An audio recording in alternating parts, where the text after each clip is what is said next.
আপোনালোক সকলোৰ বাবে খুবেই ভাল খবৰ আপোনালোকৰ বাবে মে মাহৰ বৃহৎ নিযুক্তি প্ৰকাশ পাইছে আপোনালোকে যদি ইচ্ছুক প্ৰাৰ্থী হয় তেন্তে আবেদন কৰিব পাৰিব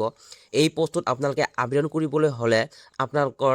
বয়সৰ সময়সীমা কিমান লাগিব আৰু আপোনালোকৰ অৰ্হতা যোগ্যতা কিমান লাগিব শিক্ষাগত অৰ্হতা আৰু ইয়াৰ লগত আপোনালোকে কেনে ধৰণে ইয়াত সিলেকশ্যন পাব আৰু সিলেকশ্যন প্ৰসেছ কেনেকুৱা ধৰণৰ এক্সাম পেটাৰ্ন ইয়াত এক্সাম অনুষ্ঠিত হ'বনে নাই আৰু কেতিয়াৰ পৰা অনলাইন হৈ আহিছে আৰু ইয়াৰ লাষ্ট ডেট কেতিয়া সম্পূৰ্ণ ইনফৰমেশ্যন আপোনালোকে এই ভিডিঅ'টোৰ পৰা জানিবলৈ পাৰিব আৰু আপোনালোকৰ এই পোষ্টত সিলেকশ্যন পোৱাৰ পিছত আপোনালোকৰ ইন হেণ্ড চেলেৰি কিমান হ'ব মান্থলি আপোনালোকৰ গোটেইখিনি আপোনালোকে এই ভিডিঅ'টোৰ পৰা জানিবলৈ পাৰিব পোনপ্ৰথমতে আপোনালোকে এই ভিডিঅ'টো সম্পূৰ্ণকৈ চাওক তেতিয়াহে আপোনালোকে বুজি পাব পোনপ্ৰথমতে আপোনাক জনাই দিছোঁ যে এইটো ফৰেষ্ট ৰিচাৰ্চ ইনষ্টিটিউট ফালৰ পৰা আহিছে ইয়াত বহুতো পদ মুকলি কৰি দিছে আপোনালোকে যদি ইচ্ছুক প্ৰাৰ্থী হয় তেন্তে আবেদন কৰিব পাৰিব আপোনালোকৰ ইয়াত কেতিয়াৰ পৰা এপ্লাই হৈ আহিছে আৰু ইয়াৰ লাষ্ট ডেট কেতিয়া মই আপোনালোকক ভিডিঅ'টোৰ শেষৰ ফালে জনাই দিম তাৰ আগতে আপোনালোকে এই ভিডিঅ'টো যদি পোনপ্ৰথমবাৰৰ বাবে চাইছা তেনেহ'লে আপোনালোকে এই ভিডিঅ'টো লাইক শ্বেয়াৰ আৰু কমেণ্ট কৰিব লগতে মোৰ চেনেলটো আপোনালোকে ছাবস্ক্ৰাইব কৰি ল'ব যাতে এনেকুৱা ধৰণৰ ভিডিঅ' আপোনালোকে আগন্তুক দিনতো পাই থকা আৰু ইয়াত মই আপোনালোক জনাই দিছোঁ যে আপোনালোকক মই ইয়াতে জনাই দিছোঁ forest research institute FRI short ফৰ্মত FRI হয় আপোনালোকে ইয়াত বহুতো পোষ্ট দেখিবলৈ পাব তাৰে ভিতৰত আপোনালোকৰ প্ৰতিটো পোষ্টৰ বাবে আৰু প্ৰতিটো ইয়াত এডুকেশ্যন কোৱালিফিকেশ্যন বেলেগ বেলেগ হ'ব আপোনালোকে ইয়াত ক্লাছ 10ৰ পৰা আপোনালোকে পষ্ট গ্ৰেজুৱেশ্যনলৈকে পাব ঠিক আছে কেতিয়াৰ পৰা ষ্টাৰ্ট হৈছে 4 মে'ৰ পৰা আৰম্ভ হৈছে অনলাইন আৰু ইয়াত লাষ্ট ডেট হ'ব আপোনালোকৰ 3 জুন 2026 আগতে আপোনালোকে কৰিব লাগিব অৰ্থাৎ আপোনালোকৰ 3 জুনৰ আগত আপোনালোকে ইয়াত এপ্লাই কৰিবলৈ লাগিব এতিয়া ষ্টাৰ্ট হৈছে 4 মে'ৰ পৰা আৰম্ভ হৈছে যেতিয়া এতিয়া আপোনালোকে অনলাইন অতি সুন্দৰভাৱে কৰিব পাৰিব post name pay level total post আপোনালোকক মই গোটেইখিনি জনাই দিম ঠিক আছে লাইব্ৰেৰী ইনফৰমেশ্যন এছিষ্টেণ্টৰ কাৰণে লেভেল 6 হয় দুটা পোষ্ট আছে টেকনিকেল এছিষ্টেণ্ট ফিল্ড লেব ৰিচাৰ্চৰ কাৰণে লেভেল 5 হয় 4টা পোষ্ট আছে ষ্টেনোগ্ৰাফাৰ কাৰণে গ্ৰেড 2 হয়তো লেভেল 4 আপোনালোকৰ দুটা পোষ্ট আছে টেকনিচিয়ান ফিল্ড লেব ৰিচাৰ্চ হয় লেভেল 3 11টা পোষ্ট আছে ষ্ট'ৰ কিপাৰৰ কাৰণে লেভেল 3 3টা পোষ্ট আছে টেকনিচিয়ান মেইনটেনেন্সৰ কাৰণে লেভেল 2 9টা পোষ্ট আছে লোৱাৰ ডিভিজন ক্লাৰ্ক অৰ্থাৎ শ্বৰ্ট ফৰ্মত LDC হয় লেভেল 2 ইয়াত আপোনালোকৰ 8টা পোষ্ট আছে ফৰেষ্ট গাৰ্ডত দুটা পোষ্ট আপোনালোকৰ লেভেল 2 হয় আৰু 7টা পোষ্ট আছে মাল্টিটাস্কিঙতো আপোনালোকৰ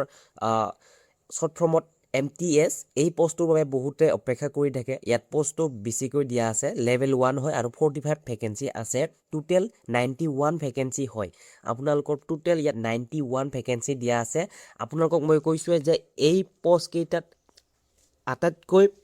বেছি থকা পোষ্ট আৰু আটাইতকৈ আপোনালোকৰ যোগ্যতাৰ ফালৰ পৰা চাবলৈ গ'লে গোটেই ন্যূনতম হয় আপোনালোকৰ 10 পাছ ঠিক আছে 10 পাছ সকলে যদি আপোনালোকে এই ভিডিঅ'টো চাই আছে তেন্তে আপোনালোকৰ বাবে খুবেই ভাল খবৰ ঠিক আছে ইলিজিবিলিটি ক্ৰাইটেৰিয়া এডুকেশ্যন কোৱালিফিকেশ্যন কেনেকুৱা ধৰণৰ কি গোটেইখিনি জনাই দিছোঁ আপোনালোকৰ প্ৰতিটো পোষ্টৰ বাবে এডুকেশ্যন কোৱালিফিকেশ্যন বেলেগ বেলেগ হ'ব ঠিক আছে লাইব্ৰেৰী ইনফৰমেশ্যন এছিষ্টেণ্টৰ কাৰণে graduate with a bachelor degree in library science from a recognise university age 18ৰ পৰা 27 বৰ্ষলৈ ইয়াত দিয়া হৈছে এইটো হৈছে চিম্পুল ইয়াত কাষ্ট ৱাইজ নাই এতিয়া মই কাষ্ট ৱাইজ আপোনালোকক জনাই দিছোঁ এছটো SC ST সকলে 5 ইয়াৰ্ছ পাব OBC সকলে 3 ইয়াৰ্ছ পাব PWD সকলে 10 ইয়াৰ্ছ পাব তাৰ লগত যিসকল PWD OBC ST আছে তেওঁলোকে 15 ইয়াৰ্ছ পাব ঠিক আছে এক্স সাৰ্ভিসমেন সকলেও ইয়াত 10 ইয়াৰ্ছ পায় ঠিক আছে টেকনিচিয়ান এছিষ্টেণ্ট ফিল্ড লেব ৰিচাৰ্চৰ তেওঁলোকে কিন্তু ইয়াত এডুকেশ্যন কোৱালিফিকেশ্যনটো চাওক bachelor degree in science with subject like botany geology forest ecology আপোনালোকক ইয়াত দেখি আছে যে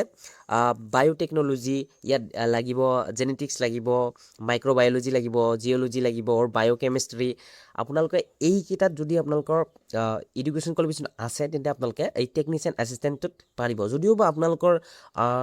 12 পাছ হয় আপোনালোকে কিন্তু আপোনালোকৰ এক্সট্ৰা কোৱালিফিকেশ্যন নাই তেনেহ'লে আপোনালোকে কোনো ধৰণৰ চিন্তা নকৰিব আপোনালোকে ভিডিঅ'টো সম্পূৰ্ণকৈ চাই থাকক আপোনালোকৰ বাবেও পোষ্ট আছে ঠিক আছে এজ হ'ব 21 বছৰৰ পৰা 30 বছৰলৈকে ইয়াতো SC ST 5 ইয়াৰ্ছ OBC সকলে 3 ইয়াৰ্ছ ইয়াত আপোনালোকে আৰু যিসকল PWD কেটেগৰী হয় তেওঁলোকেও 10 ইয়াৰ্ছ পায় ঠিক আছে ষ্টেনোগ্ৰাফাৰ গ্ৰেড 2 কাৰণে 12 pass minimum stenographer speed of 80 words per minute in English Hindi computer certificate course with typing speed of 5 key আপোনালোকে পোনপ্ৰথমে মই সহজ ভাষাত বুজাই দিছোঁ আপোনালোকক আপোনালোকে পোনপ্ৰথমে 12 পাছ হ'ব লাগিব তাৰ লগত আপোনালোকৰ ষ্টেনিগ্ৰাফাৰ যিটো নেকি কোৰ্চ কৰা হয় সেইটো আপোনালোকৰ চাৰ্টিফিকেটটো বিচাৰিবই অবভিয়াছলি আপোনালোকৰ কম্পিউটাৰ চাৰ্টিফিকেট 6 মান্থ হওক বা 12 মান্থৰ হওক আপোনালোকৰ সেইটো প্ৰয়োজন হ'বই কিন্তু আপোনালোকে ষ্টেনিগ্ৰাফাৰটোত এপ্লাই কৰিবলৈ হ'লে আপোনালোকৰ 80 ৱৰ্ড পাৰ মিনিট আপোনালোকৰ স্পীড হ'ব লাগিব ইংলিছ বা হিন্দীত ঠিক আছে পিছলৈ হয়তো হিন্দীটো অকণমান আপোনালোকে টাইম পাব কিন্তু ইংলিছটোত 80 পাৰ মিনিট ৱৰ্ড বুলি কোৱা আছে কিন্তু খুবেই ভাল হয় এইটো বহুত কম দিছে কিছুমান এনেকুৱা থাকে 30 ৱৰ্ড পাৰ মিনিট তেনেকৈ দিয়ে ঠিক আছে সেইটো লেভেলত চাবলৈ গ'লে এইটো বহুতখিনি বেছি সময় দিছে ঠিক আছে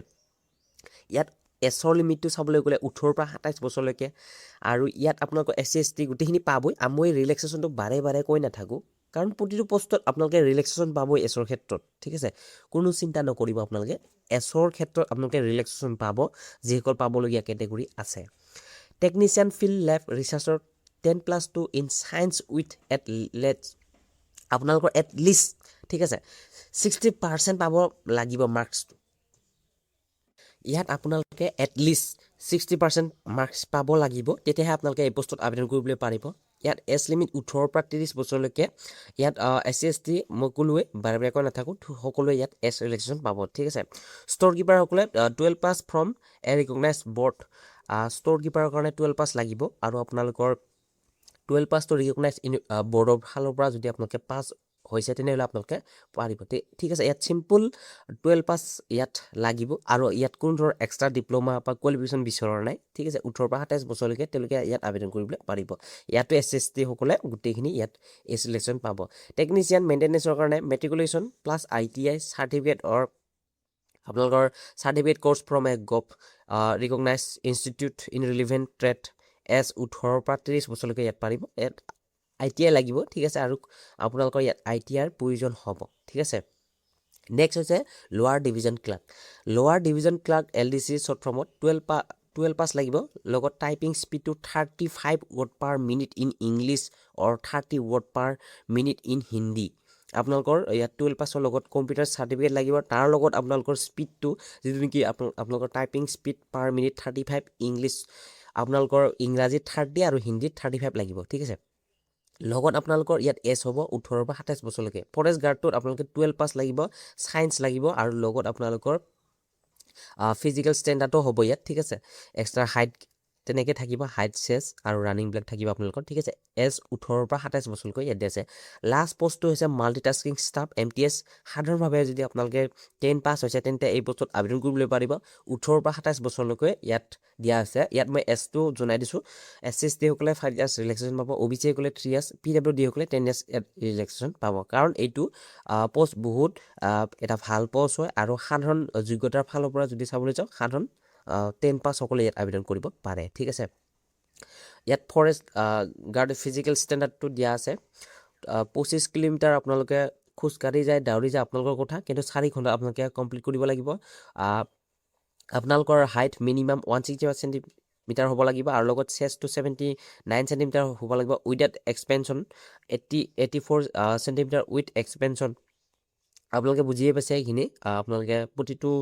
যেনেকুৱা ফিজিকেল ষ্টেণ্ডাৰ্ড থকাৰ আপোনালোকে কম্পিটিটিভ এক্সাম বিলাক আপোনালোকে দিয়ে পাইছে সেইবিলাকৰ থ্ৰুতে আপোনালোকে বুজিয়ে পাইছে women walk in 14 kilometre in 4 hours মহিলাসকলে 14 কিলোমিটাৰ 4 ঘণ্টাত আপোনালোকে কমপ্লিট কৰিব লাগিব হাইট মিনিমাম 150 দিয়া আছে চেণ্টিমিটাৰ চেষ্টটো 74 চেণ্টিমিটাৰ দিয়া আছে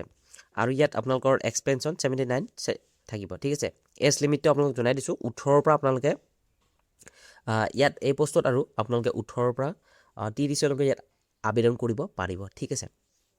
ইয়াত আৰু গোটেইখিনি মই জনাই দিছোঁ যে আপোনালোকে কোন কেইটা কেটেগৰীতে কি পাব মই প্ৰথমতে জনাই দিলোঁ যে আৰু পুনৰবাৰ কোৱা ইয়াত কোনো প্ৰয়োজন নাই ঠিক আছে সিলেকশ্যন প্ৰচেছ কেনেকুৱা মই জনাই দিছোঁ আপোনালোকক সিলেকশ্যন প্ৰচেছ পোনপ্ৰথমে কম্পিউটাৰ বেছ টেষ্ট এক্সাম এটা হ'ব তাৰপিছত 100 কুৱেশ্যন 100 মাৰ্ক থাকিব 3 ঘণ্টা হ'ব আপোনালোকৰ লগত আপোনালোকৰ নিগেটিভ মাৰ্কিঙো থাকিব তিনিটাত এটা আপোনালোকৰ মাইনাছ হ'ব তিনিটা ভুল হ'লে 1 মাইনাছ হ'ব আপোনালোকৰ ঠিক আছে আৰু ইয়াত দিয়া আছে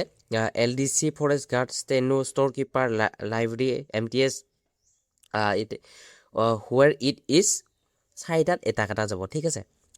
মিনিমাম কোৱালিফাই ফৰ